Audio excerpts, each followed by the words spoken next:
நம்ம எல்லோரும் வாழ்க்கையில ஒரு விஷயத்துக்காக தான் ஓடிட்டே இருக்கோம். பணம், சொத்து, செல்வம்.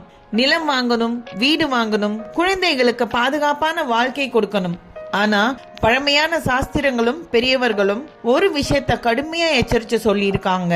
சில சொத்துக்கள் செல்வம் அல்ல, சாபம். அந்த சொத்துக்களை தொட்டா வாழ்க்கை மட்டும் இல்ல, வம்சமே பாதிக்கப்படும். அந்த 5 ஆபத்தான சொத்துக்கள் என்ன தெரியுமா? நம்ம கலாச்சாரத்துல தர்மம் என்று ஒரு பெரிய கருத்து இருக்கு. அதாவது நம்மால சம்பாதிக்கப்படும் செல்வம் நியாயமாகவும் மற்றவருக்கு தீங்கு இல்லாமலும் இருக்கணும். அதனால்தான் பெரியவங்க ஒரு பழமொழி சொல்லுவாங்க, அநியாய செல்வம் நீண்ட நாட்கள் நிலைக்காது. இது ஒரு மூட நம்பிக்கை இல்லை, பல குடும்பங்களின் வாழ்க்கையில் நடந்த அனுபவங்களே இதை நிரூபிக்கிறது. சிலர் தவறான வழியில் பெரிய செல்வம் சேர்த்தாலும் காலப்போக்கில் அந்த செல்வம் குடும்பத்துக்கு அமைதி தராமல் பிரச்சனைகளை மட்டுமே கொண்டு வந்தது. அதனால் தான் பழமையான நூல்கள் மனிதன் தொட்டால் அழிவை தரும் 5 சொத்துக்கள் பற்றி எச்சரிக்கின்றன.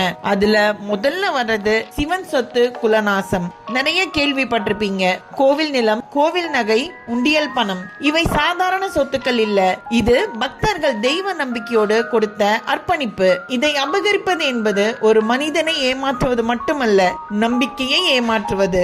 அதனால்தான் ஒரு பழமொழி இருக்கு, சிவன் சொத்தை கவர்ந்தவன் குலத்தோடு அழியும். அதன் பொருள், இந்த பாவம் ஒருவரை மட்டுமல்ல, அவரோட குடும்பத்தையே பாதிக்கும் என்று பெரியவர்கள் நம்பினார்கள். அதாவது அவர்களோட தலைமுறையே பாதிக்கும் என்று பெரியவர்கள் நம்பினார்கள். 2வது தர்மம், பணம், அன்னதானம், கல்வி உதவி, மருத்துவ உதவி, இவையெல்லாம் மனிதர்களுக்கு உதவுவதற்காக கொடுக்கப்படும் தர்ம பணம். இந்த பணம் ஏழைகளின் நம்பிக்கை. அதை தன் நலத்துக்காக பயன்படுத்தினால் அது ஒரு பெரிய தவறு என்று கருதப்பட்டது. பெரியவர்கள் சொல்வது, தர்ம பணம் விஷம் போல. அதாவது அந்த பணம் உடனே இல்லை என்றாலும் ஒரு நாள் வாழ்க்கையில் நஷ்டம் அல்லது பெரிய துன்பமாக திரும்பும். 3வது சகோதரி சொத்து.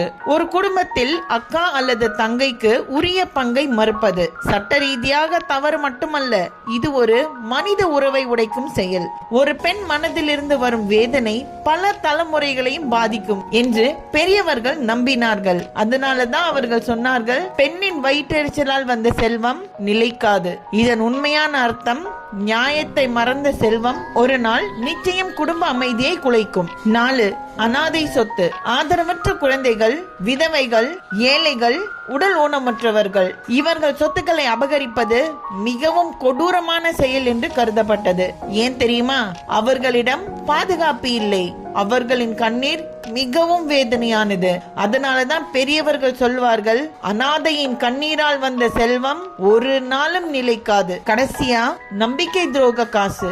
ஒருவரை நம்ப வைத்து ஏமாற்றி சம்பாதிக்கும் பணம், பொய் வாக்குறுதி, மோசடி, நம்பிக்கை துரோகம், இவை மூலம் கிடைக்கும் பணத்தை பழமையான நூல்கள் சாபகாசு என்று குறிப்பிடுகின்றன.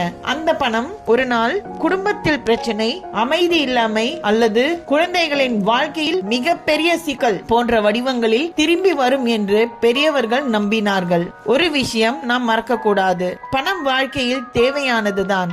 ஆனா அமைதி இல்லாத செல்வம் வாழ்க்கையை மகிழ்ச்சியாக மாற்றாது. பெரிய வீடு இருந்தாலும், பெரிய கார் இருந்தாலும் குடும்பத்தில் அமைதி இல்லை என்றால் அந்த செல்வம் பயனே இல்லை. அதனால்தான் பெரியவர்கள் சொத்து சேர்ப்பதை விட நியாயமாக சம்பாதிப்பதை முக்கியமாக கருதினார்கள். வாழ்க்கையில் நாம் சேர்க்கும் செல்வம் மற்றவர்களுக்கு துன்பம் தராததாக இருக்க வேண்டும். நியாயமாக சம்பாதிக்கப்பட்ட பணம் சிறியதாக இருந்தாலும் அது நிம்மதியையும் மரியாதையையும் தரும். அதனால் நேர்மையாக சம்பாதிப்போம், நிம்மதியா வாழ்வோம். இந்த வீடியோ உங்களுக்கு பயனுள்ளதாக இருந்தால் ஒரு லைக் போட்டு உங்க ஆதரவை தெரிவியுங்க. இன்னும் இப்படி வாழ்க்கை ஞானம் தரும் கதைகள், பழமையான சாஸ்திர தகவல்கள், மனித வாழ்க்கை பாடங்கள் தெரிந்து கொள்ள நம்ம சேனலை சப்ஸ்கிரைப் பண்ண மறக்காதீங்க. மீண்டும் அடுத்த வீடியோவில் சந்திக்கலாம்.